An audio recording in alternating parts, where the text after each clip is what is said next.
하나님이 일어나시니 원수들은 흩어지며 주를 미워하는 자들은 주 앞에서 도망하리이다.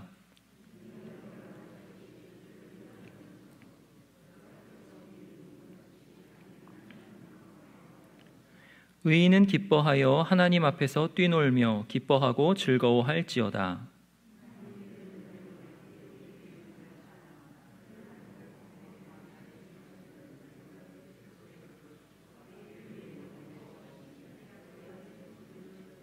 그의 거룩한 처소에 계신 하나님은 고아의 아버지이시며 과부의 재판장이시라.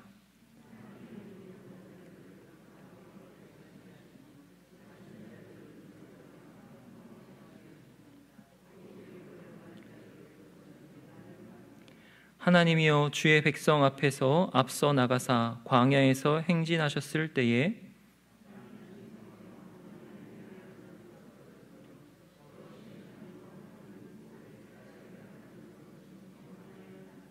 하나님이여 주께서 흡족한 비를 보내사 주의 기업이 곤핍할 때에 주께서 그것을 견고하게 하셨고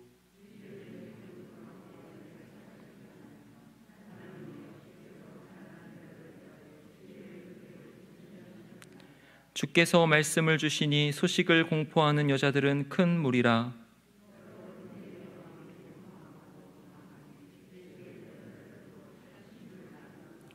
너희가 양 우리에 누울 때에는 그 날개를 은으로 입히고 그 깃을 황금으로 입힌 비둘기 같도다.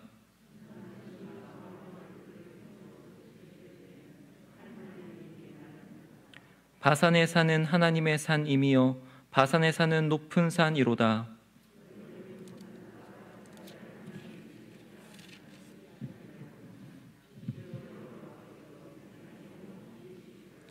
하나님의 병거는 천천히요 만만이라. 주께서 그 중에 계심이 신의 산 성소에 계심 같도다.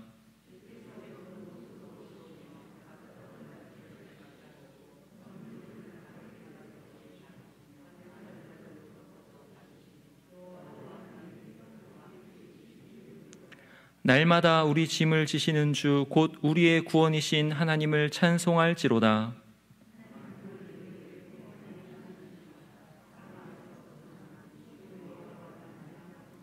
그의 원수들의 머리 곧 죄를 짓고 다니는 자의 정수리는 하나님이 쳐서 깨뜨리시리로다.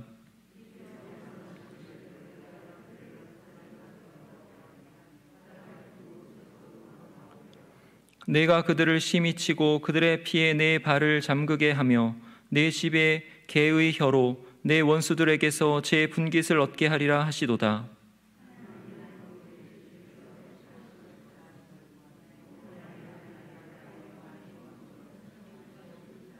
소고치는 처녀들 중에서 노래 부르는 자들은 앞서고 악기를 연주하는 자들은 뒤따르나이다.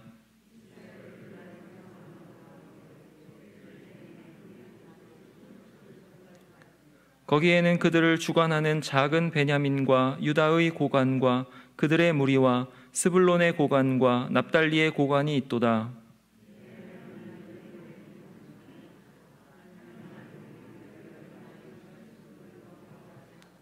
예루살렘에 있는 주의 전을 위하여 왕들이 주께 예물을 드리리이다.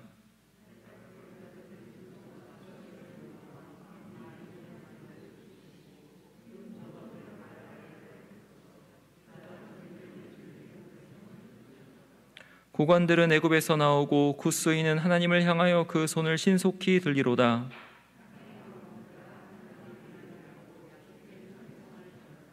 옛적 하늘들의 하늘을 타신 자에게 찬송하라. 주께서 그 소리를 내시니 웅장한 소리로다.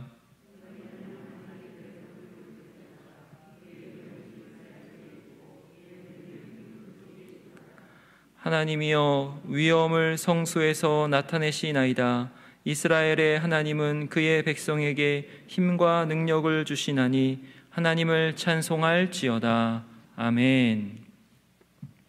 오늘 말씀의 제목은 날마다 우리 짐을 지시는 주입니다.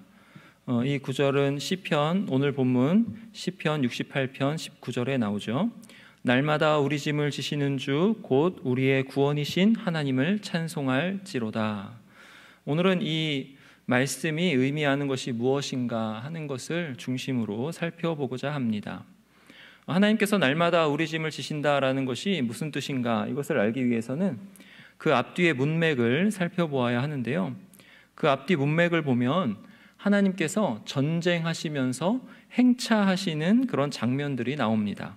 1절에 보니까 하나님이 일어나시니 원수들은 흩어지며 이렇게 말씀하죠. 그렇게 일어나시면서 전쟁하시면서 어딘가로 이동하시는데 그 1차 목적지가 바로 광야입니다. 4절에 보시면 하늘을 타고 광야에 행하시던 일을 위하여 대로를 수축하라 이렇게 말씀하죠. 이렇게 본다면 하나님께서 일어나셔서 원수들을 흩으시는 장면은요, 하나님께서 10가지 재앙으로 하나님을 대적하였던 바로와 그 애굽의 신들을 심판하시는 사건과 연결이 됩니다. 그런데 출애굽을 한 당사자들은요, 하나님이 아니라 바로 이스라엘 백성들이죠. 잘 보시면 이스라엘 백성이 이동하는 것에 따라서 하나님도 행차하십니다. 이 하나님의 행차는 다시 주 예수 그리스도의 행차와 연결이 됩니다. 이건 주 예수 그리스도의 행차와 연결이 되는 것은 뒤에서 말씀드리고요. 여기까지 말씀드리고, 그러면 지금 두 번째 목적지가 광야였고 그 다음 목적지가 어디인지 살펴봅시다. 애굽을 나와서 광야를 지나서 가는 그 다음 목적지는 시내산이죠. 7절, 8절이 그것을 말씀합니다. 특히 8절에서 저 시내산도 하나님 곧 이스라엘의 하나님 앞에서 진동하였나이다 이렇게 나오죠. 시내산에서 하나님은 이스라엘 백성들에게 땅을 진동시키시면서 언약을 맺으셨습니다. 즉 언약을 맺으시면서 그 언약 조항들을 땅이 쩌렁쩌렁 울리도록 직접 말씀하셨습니다. 11절에 주께서 말씀을 주시니 소식을 공포하는 여자들은 큰 무리라. 이 말씀은 하나님께서 언약의 말씀을 주신 것을 생각나게 하죠. 그렇게 시내산을 지나서 가는 그 다음 목적지가 바산입니다. 15절에 바산의 산은 하나님의 산이며 바산의 산은 높은 산이로다 이렇게 말씀하죠. 여기서 바산의 산은 하나님의 산이며, 이 말씀은 해석이 좀 필요한 그런 말씀입니다. 이제 우리가 바산까지 왔어요. 하나님의 행차에 대해서. 그러면 바산이 어디인가? 여러분 바산이 어디인지 아실 것입니다. 이스라엘 백성들이 출애굽한 이후에 시내산에서 하나님과 언약을 맺으시고 40년 광야 생활을 하다가 이제 도착한 곳이 헤스본과 바산이죠. 헤스본은 아모리인의 왕 시혼의 도성이고요, 바산의 왕은 옥인데 옥은 거인 족속입니다. 하나님을 대적하는 사람이에요. 여기 아모리인이다, 거인 족속이다 이렇게 돼서 하나님을 대적하는 자다 이렇게 나타내고 있어요.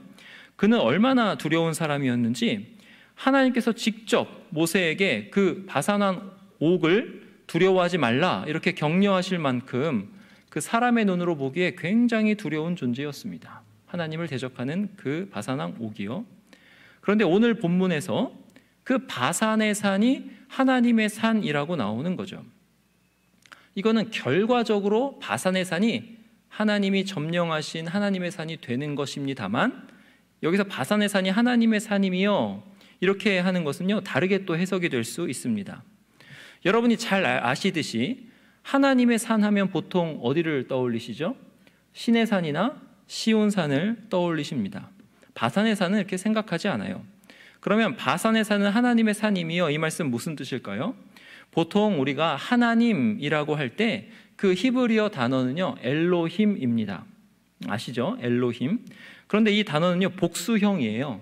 그래서 이 엘로힘이라는 단어는 그 형태가 똑같이 쓰이면서 신들 이렇게 번역되기도 해요.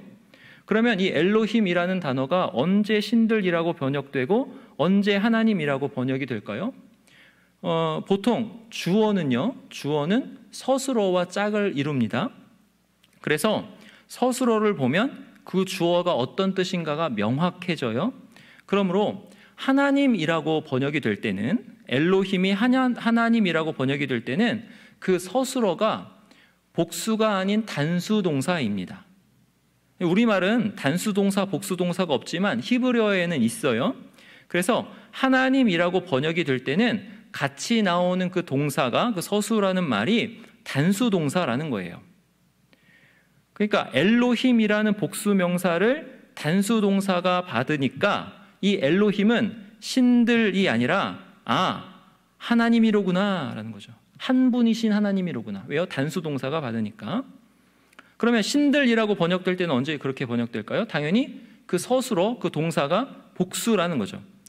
하나님은 한 분이시니 하나님을 복수 동사로는 받지 않는 것입니다. 복수 동사로 받으면 엘로힘이라는 그 단어가 신들이라고 번역이 되는 거예요. 그런데 오늘 본문은요, 시입니다.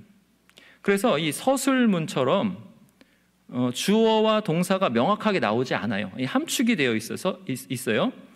그래서 본문 15절에는 그 서술어가 안 나와요.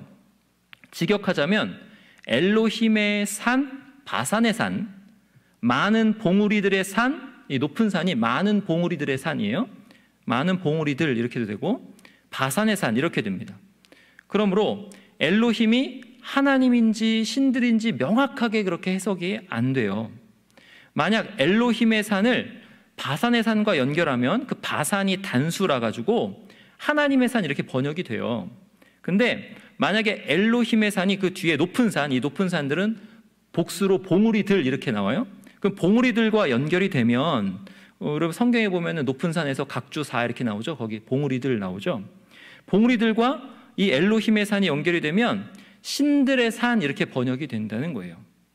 각 봉우리들마다 신들이 거한다라는 생각을 담고 있는 거예요.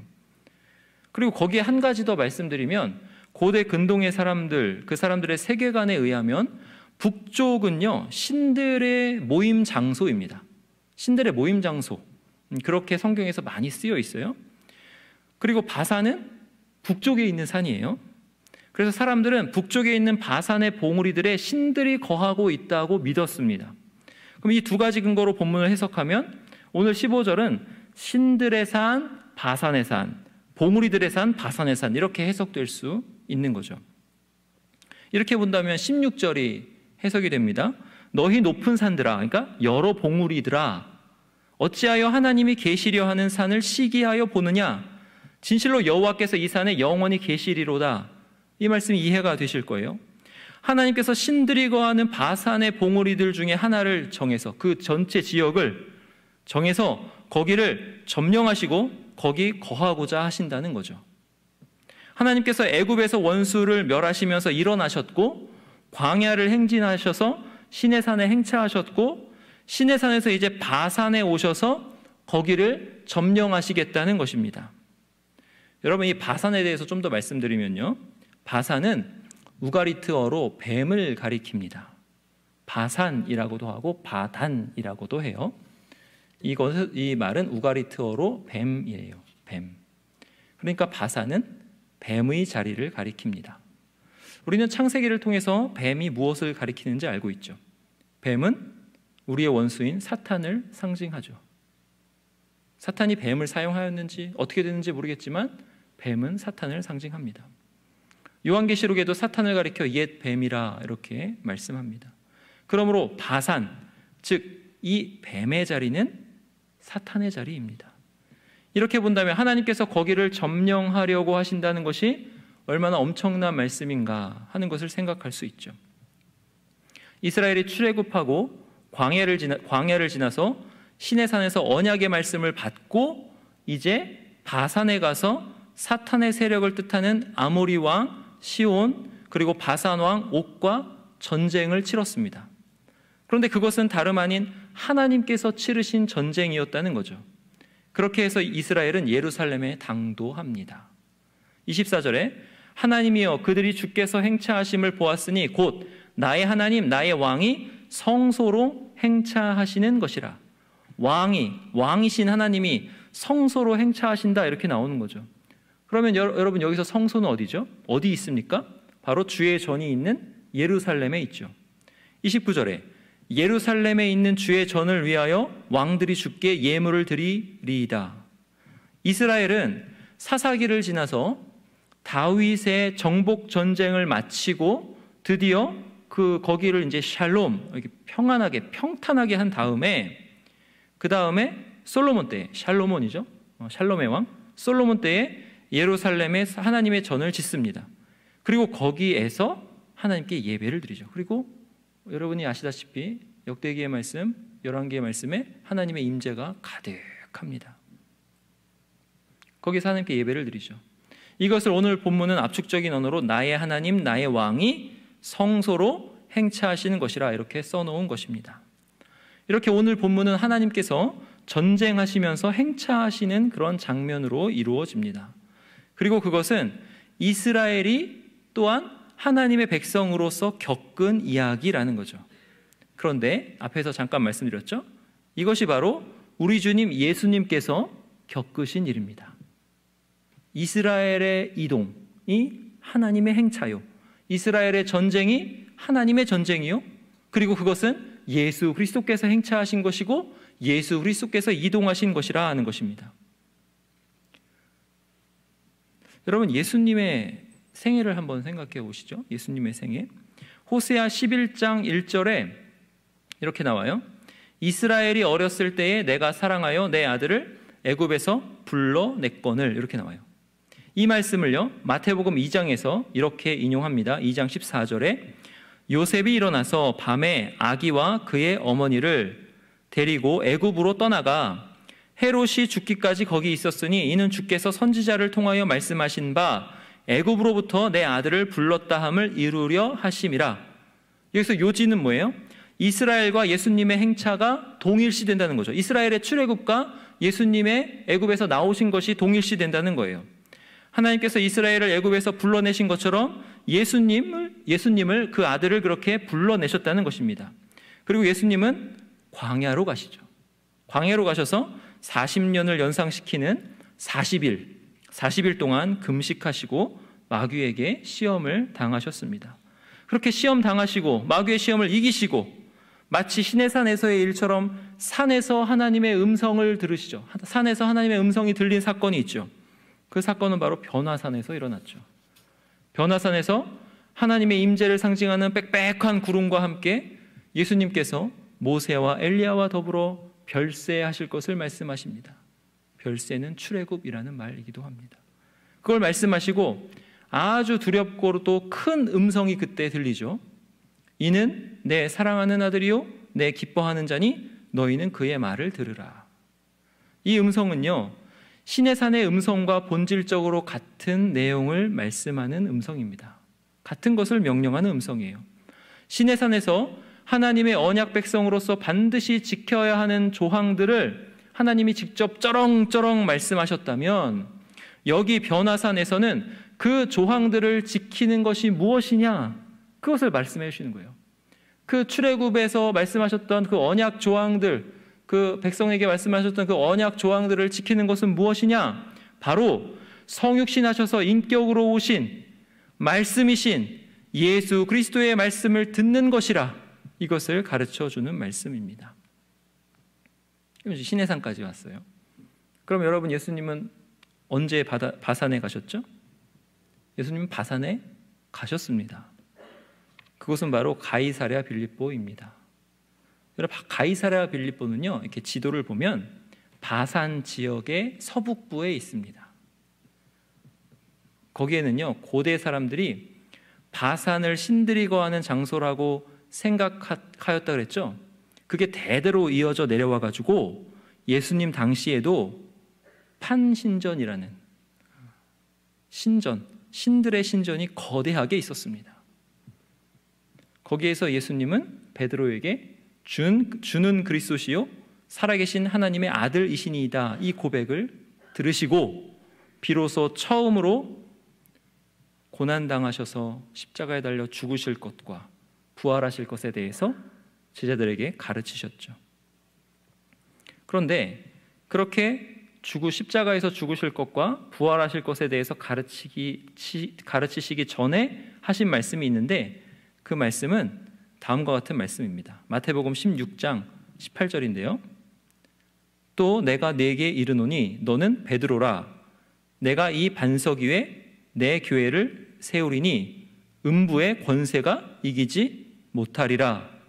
이 말씀은 예수님께서 바산의 세력을 정복하시겠다라고 하는 선전포고와도 같은 말씀입니다.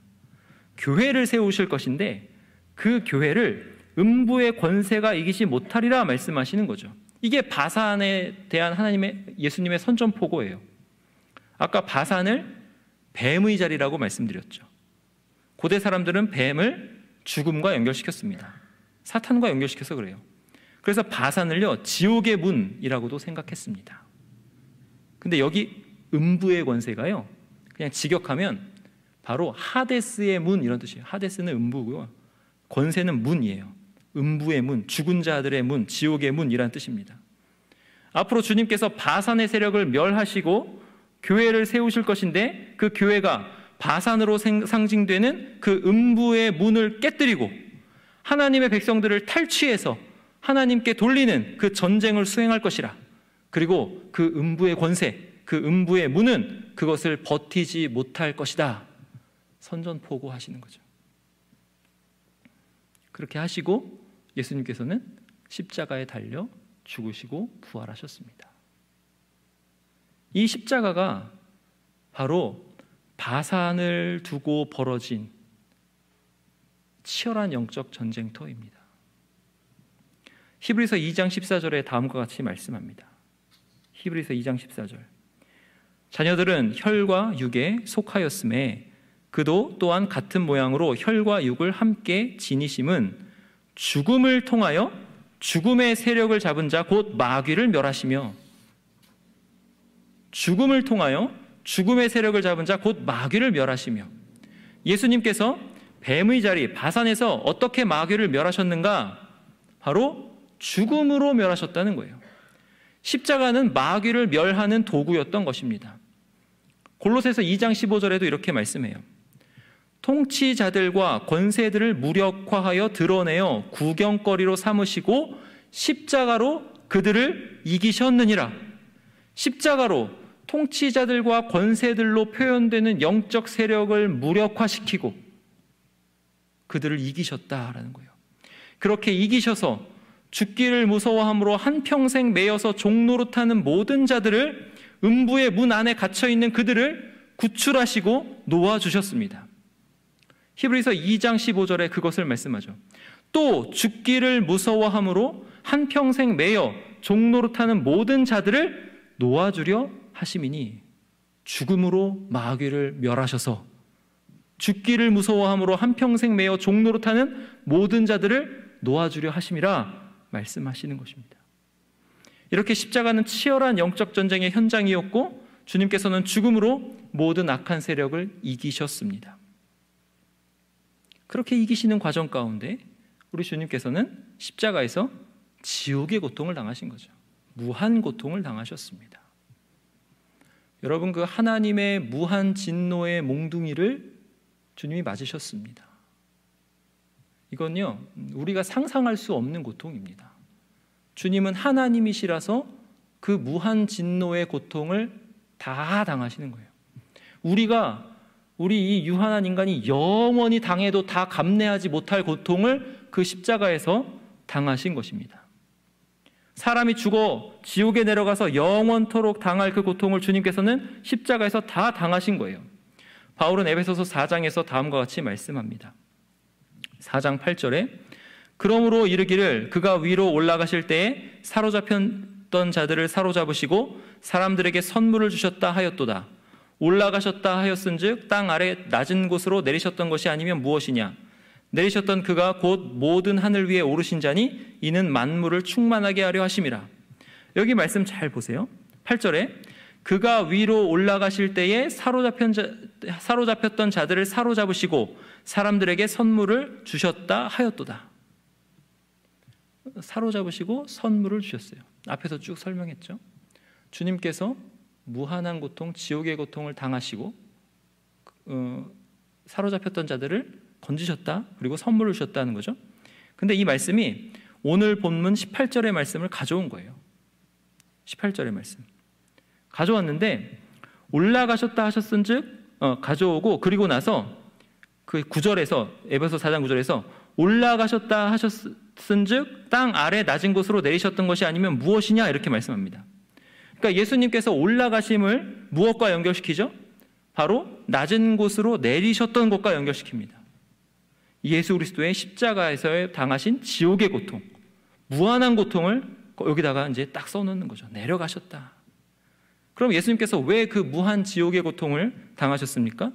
바로 그 고통스러운 죽음으로 바산에 자리 잡은 하나님을 대적하는 사탄을 이기시기 위해서 고통을 당하신 거죠. 죽음으로 죽음을 멸하시고, 죽음으로 죽음의 세력을 멸하시고, 죽음으로 죽음의 권세 잡은 자 마귀를 멸하시려고 그렇게 고통을 당하셨습니다. 근데 잘 보시면요, 사도 바울은 에베소서 4장에서 오늘 본문 시편 68편 과 그 다음에 있는 시편 69편을 주해하고 있어요. 68편과 69편을 68편 18절에 주께서 높은 곳으로 오르시며 사로잡은 자들을 취하시고 이렇게 돼요. 근데 그렇게 오르실 때에 어떻게 하셨는가 하면 음부에서 고통당하는 사람들을 구원하셨습니다. 주께서 말씀하시기를 내가 그들을 바산에서 돌아오게 하며 바다 깊은 곳에서 도로 나오게 하고, 이렇게 말씀하시는 거예요. 바산과 바다 깊은 곳은 동일하게 죽은 자의 자리, 사탄의 자리, 하데스를 가리킵니다. 히브리서 2장 15절, 또 죽기를 무서워함으로 한평생 매어 종노릇하는 모든 자들을 놓아주려 하심이니, 이 말씀을 이루신 거죠. 그렇게 하시고 이스라엘 백성들이 정복전쟁을 통해서 예루살렘 성전을 건축하고 거기에 거하게 된 것처럼, 거기에 하나님께서 거하시게 된 것처럼, 하나님께서 성소로 행차하신 것처럼 예수님께서는 하늘 성소로 들어가셨습니다. 히브리서 9장 24절에 그리스도께서는 참것의 그림자인 손으로 만든 성소에 들어가지 아니하시고 바로 그 하늘에 들어가사 이제 우리를 위하여 하나님 앞에 나타나시고, 여러분, 손으로 만든 성소가 아니라 하늘 성소, 하늘에 계신 하나님께로 부활하신 몸으로 영적인 몸이 되셔서 하나님께 올라가심으로 영원한 속죄제사의 마침을 찍으셨습니다. 지금 무엇을 설명하는 거냐면 이스라엘의 이동 경로와 하나님의 행차하심의 경로, 이스라엘의 전쟁과 하나님의 전쟁과 이렇게 같이 나오는 것처럼 예수 그리스도께서 이 땅에서 행하신 일이 그것과 동일하고 예수 그리스도의 전쟁이 그것과 동일하다는 거죠. 하나님께서 성소에 행차하시는 것처럼 예수 그리스도께서 십자가에 달려 죽으시고 부활하시고 승천하셔서 그 영적인 몸을 제물로 드리심으로 승천하셔서 올라가셔서 성소 안으로 들어가셨다라는 것입니다. 제사장이 제물의 피를 가지고 1년에 한 번 지성소 안으로 들어가듯이, 근데 예수님은 그렇게 손으로 만든 그 성소로 가지 않으시고 하늘 성소로, 손으로 짓지 아니한 하늘 성소로 자신의 이 제물, 이 몸을 가지고, 영적인 몸을 가지고 하나님께로 들어가셨다, 올라가셨다는 것입니다. 오늘 본문이 이스라엘의 전쟁과 이동으로, 그리고 하나님의 전쟁과 행차로, 그리고 종국에는 예수 그리스도의 성육신과 죽으심과 부활과 승천으로 읽히는 것입니다. 시편 68편이요. 오늘 보면 33절 보실까요? 옛적 하늘들의 하늘을 타신 자에게 찬송하라. 이 말씀이 예수님의 승천으로 읽히는 것입니다. 우리는 서두에서 날마다 우리 짐을 지시는 주, 이 말씀을 이해할 것에 대해서 말씀드렸습니다. 그러면 이 말씀은 어떻게 이해해야 될까요?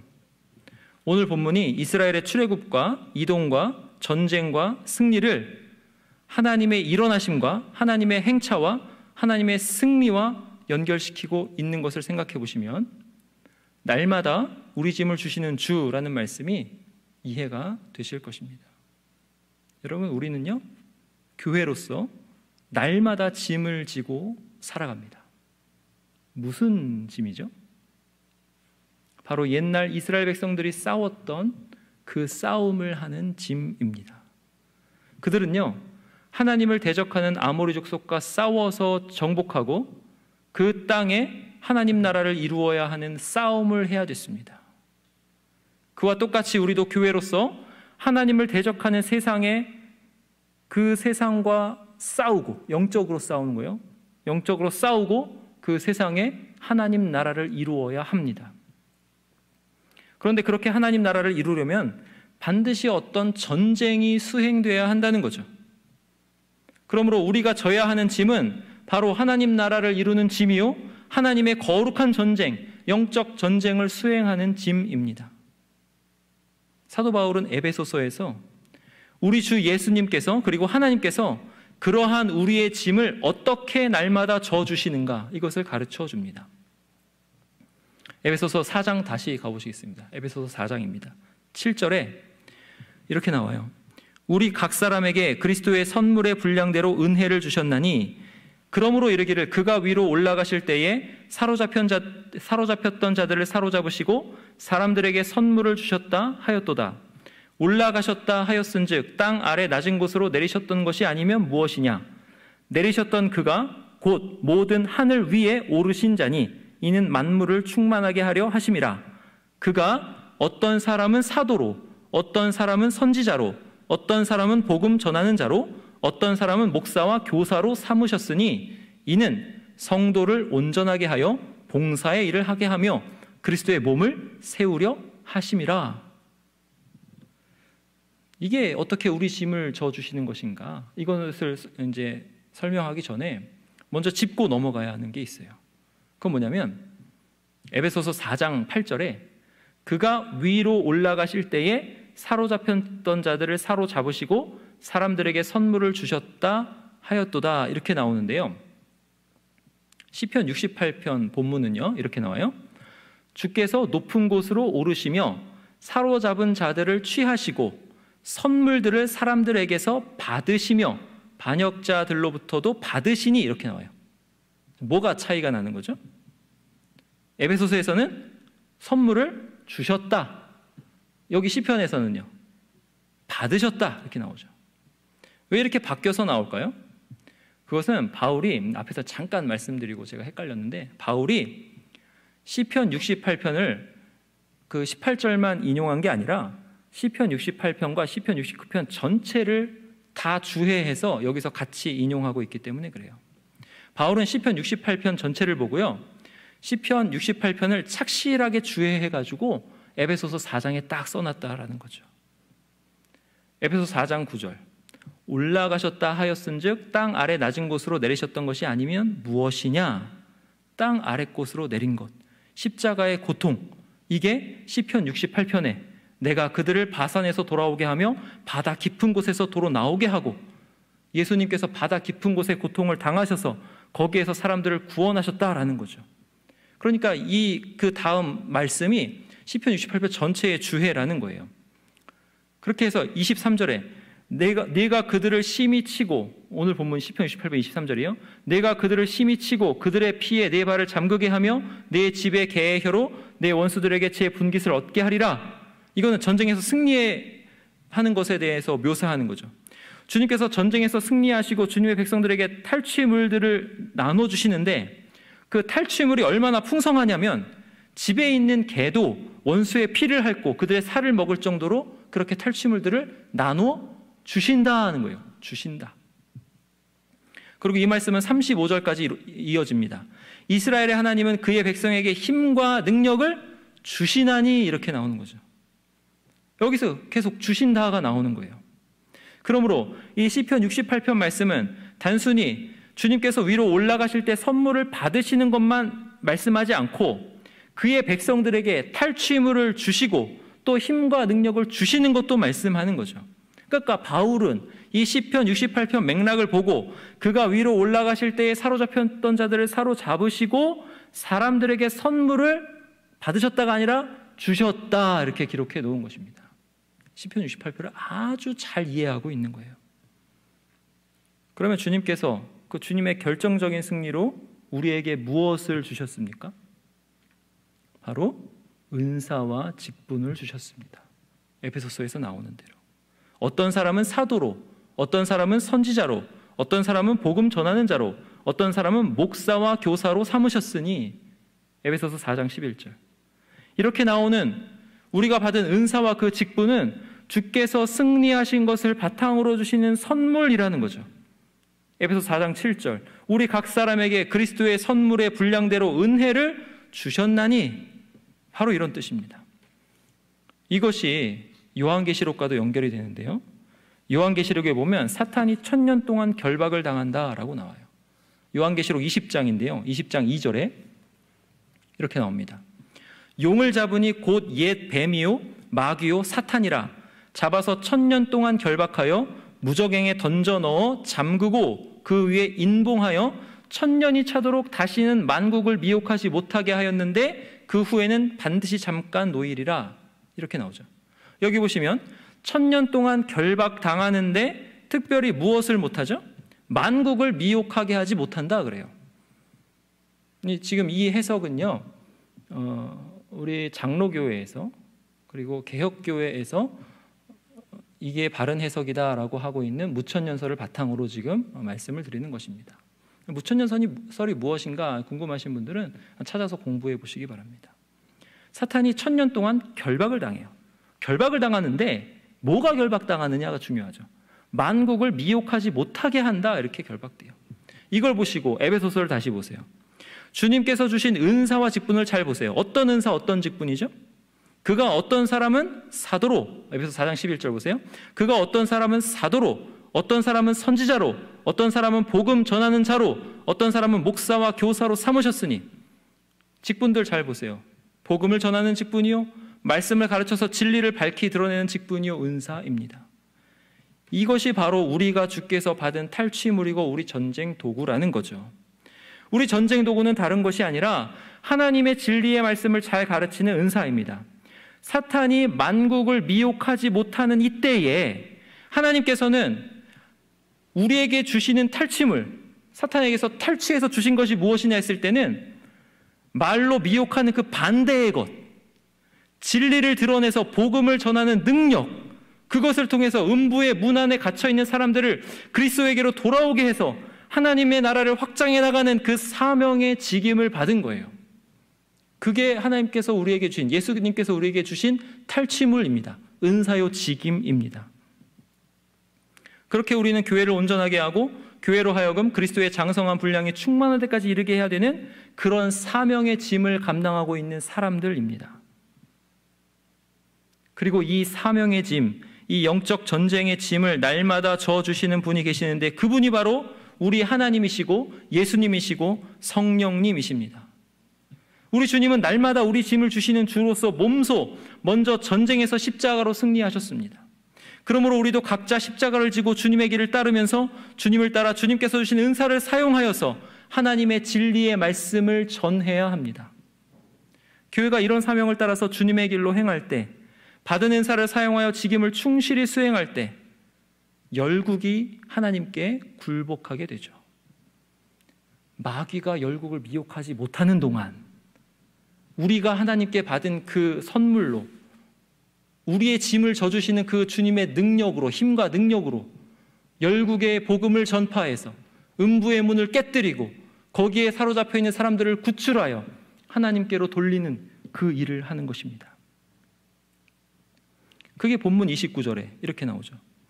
예루살렘에 있는 주의 전을 위하여 왕들이 주께 예물을 드린다 그래요. 31절에 애굽에서 나오는 고관들과 굿스인이, 이방인들이 하나님을 향하여 그 손을 신속히 든다 그래요. 32절에 땅의 왕국들아 하나님께 노래하고 주께 찬송할지어다 선포합니다. 이런 일들이 종말에 이루어지는 거예요. 종말하면 우리의 시대입니다. 우리의 시대에 이런 일들이 이루어지는 거예요. 시편 67편 마지막에도 하나님이 우리에게 복을 주시리니 땅의 모든 끝이 하나님을 경외하리로다. 지난 시간에 살펴보았습니다. 이 말씀을 시편 67편 설교하신 목사님이, 임 목사님이 복음 전하는 것과 연결지어 설교했는데 아주 적실한 설교죠. 그렇게 땅의 모든 끝이 하나님을 경외하게 됩니다. 바로 우리가 주님께로부터 받은 탈취물인 그 은사를 사용해서 그 짐, 우리의 짐, 그리고 우리의 사명을 수행할 때 이런 일들이 이루어지는 것입니다. 주님이 져주시는 짐이 이런 짐이에요. 날마다 우리 짐을 지시는 주, 곧 우리의 구원이신 하나님을 찬송할지로다. 이 말씀에 담긴 깊은 뜻이 바로 이것입니다. 그럼 우리가 여기서 생각해 보아야 하는 게 있죠. 그것은 우리는 도대체 이 짐을 어떻게 지고 있는가 하는 것입니다. 우리의 사명을 따라서 주님을 위해서 영적 전쟁을 수행하면서 각자 우리 자리에서 진리를 전하며 싸우는 사명을 감당하고 그런 전쟁의 짐을 지고 있는가? 아니면 우리 눈에 보이는 대로 좋은 것을 따라서 내 눈을 만족시키기 위해서, 내 육체를 만족시키기 위해서 사명과 상관없이 살고 있는가? 사명과 상관없이 나는 부해져야 돼, 그래야 하나님께 영광을 돌려, 이러면서 부해지려고 하는 과정에서 오는 여러 가지 어려운 것을 짐으로 여기면서 하나님 이 짐 좀 져주세요 라고 살고 있지는 않는가라는 것입니다. 주님이 우리 짐을 져주신다고 할 때 그것으로 위안을 받으시는 중요한 포인트는, 중요한 요점은 바로 우리가 우리의 사명에 따라서 전쟁을 수행하는가에 있습니다.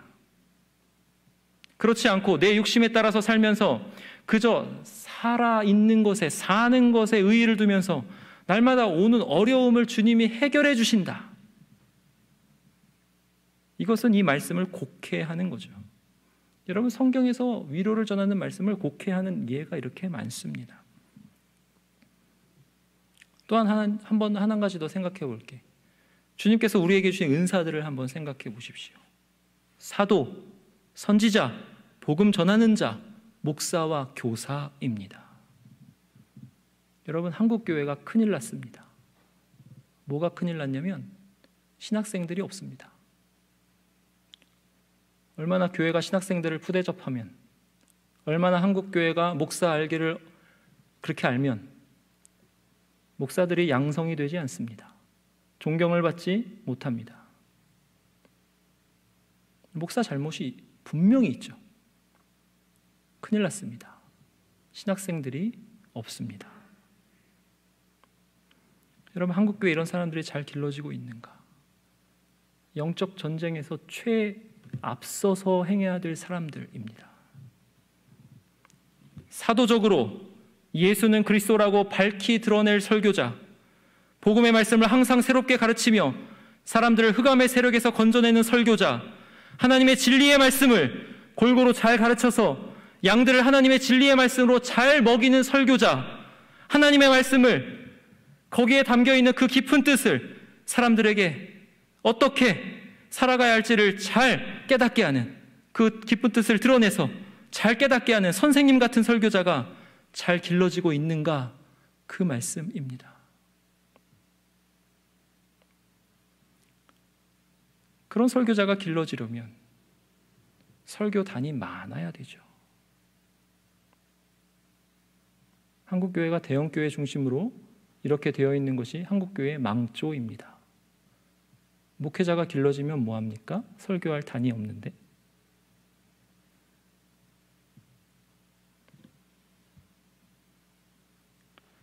그런 설교자를 기르고자 하는 청중들이 있어야 합니다. 자꾸 나가서 교회를 개척하려고 해야 되고 흩어지려고 해야 됩니다. 그래야 설교단이 생기고 그런 설교자들이 나오지요. 그런 설교자들이 나와서 주는 그리스도시라, 이 진리를 밝히 드러내고 성경에 담겨있는 진리를 잘 풀어서 음부의 문에 가까이 있는 성도들, 또는 음부 안에 있는 성도들, 또는 성도들이 데리고 왔으나 믿음이 없는 그런 성도들, 그들을 건져내서 주님께로 돌이키게 할 것 아닙니까?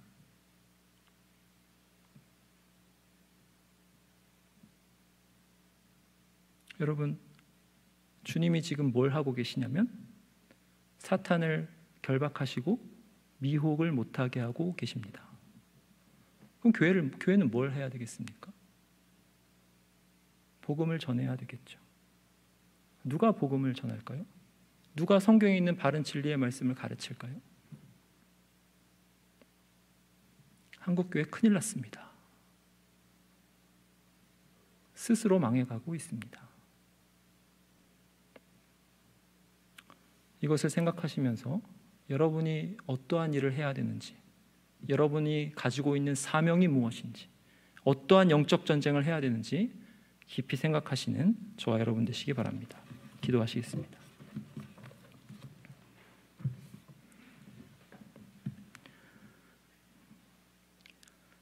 하나님 아버지, 우리가 하나님을 생각할 때, 날마다 우리 짐을 져주시는 주라고 생각할 때 얼마나 그 말씀을 감정적으로 내 삶에서 정말 아무것도 아닌 위로를 바라면서 그 말씀을 보았는가 깊이 반성하옵나이다. 하나님이 사탄을 결박하시며 우리에게 기회를 주시고 교회로서 사명을 감당하라 하시건만 우리는 그 영적 전쟁의 사명을 어떻게 감당하고 있는가 우리 자신을 돌아보옵나이다. 주여, 우리를 불쌍히 여겨 주시옵소서. 특별히 한국교회를 불쌍히 여겨 주시옵소서. 한국교회 많은 설교자들이 설교단이 없어 고생하고 있는 것을 주님 아시옵나이다. 주여, 이 시간 성도들의 마음에 감화 감동을 시켜주셔서 설교단들을 많이 만들게 하여 주옵소서. 작은 교회들이 많아지게 하여 주시옵소서. 그래서 힘있게 설교하는 목회자들이 많아지고 그 청중들 안에서 다시 하나님의 사람들, 신학생들이 많아지게 하여 주시옵소서. 신학생이 없다는 것은 교회가 예수 그리스도를 증언할 사명을 감당하지 못한다는 것이요, 망해간다는 것입니다.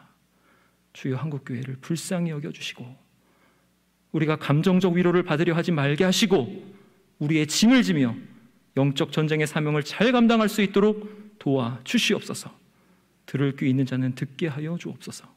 감사드리고 주 예수 그리스도의 이름으로 기도하옵나이다. 아멘.